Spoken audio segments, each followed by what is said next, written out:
transforme et commercialise des produits pays en grande surface, à La Réunion mais aussi en métropole. J'ai créé l'entreprise pour plusieurs raisons. Donc la première raison, c'était on a une petite fille avec ma compagne et du coup il fallait trouver une solution pour la garder. Donc j'ai dû démissionner de mon ancien poste et créer Tradition 974 pour pouvoir subvenir à mes besoins et passer du temps avec ma fille, la voir grandir. La deuxième motivation, c'est que je travaillais avant dans une société agroalimentaire. Ça me manquait de travailler dans ce secteur-là. Du coup, j'ai créé ma propre boîte avec mon petit atelier de production et je suis allé vendre mes produits moi-même.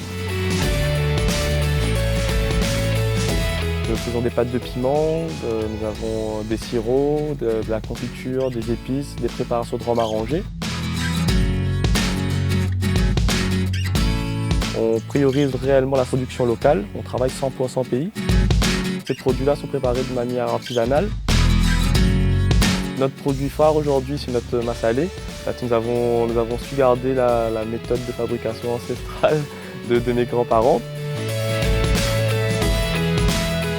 Son but, c'est de continuer ce que nos grands-mounes ont fait dans le temps, pas perdre la richesse de la Réunion, de nos valeurs.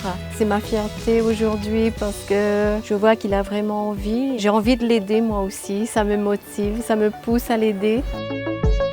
On a commencé comme ça avec un petit kilo de massalé. C'est ce qui fait la force de Tradition 974. Tradition parce qu'on veut garder les méthodes ancestrales traditionnelles et 974 pour donner ce côté jeune sur la façon de les vendre, sur la façon de les commercialiser.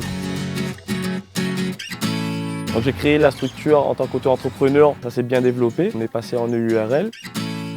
J'ai employé mon premier salarié. Aujourd'hui j'ai 3 salariés.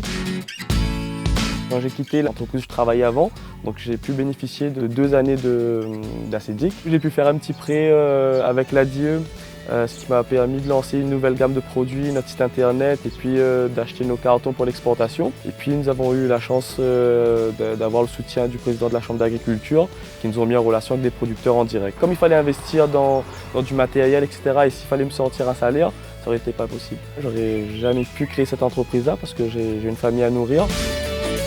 J'ai envie de garder cet aspect entreprise familiale, mais ouvrir quand même à des jeunes et aussi donner une seconde chance aux personnes âgées qui souhaitent reprendre une activité. L'amélioration que je souhaiterais apporter à mon entreprise déjà, c'est des locaux un peu plus adaptés. Aujourd'hui, nous avons l'atelier de production, mais pas encore de bureau. Donc éventuellement d'avoir un petit bureau, mais surtout d'investir dans du matériel, rendre notre cadre de travail un peu plus agréable.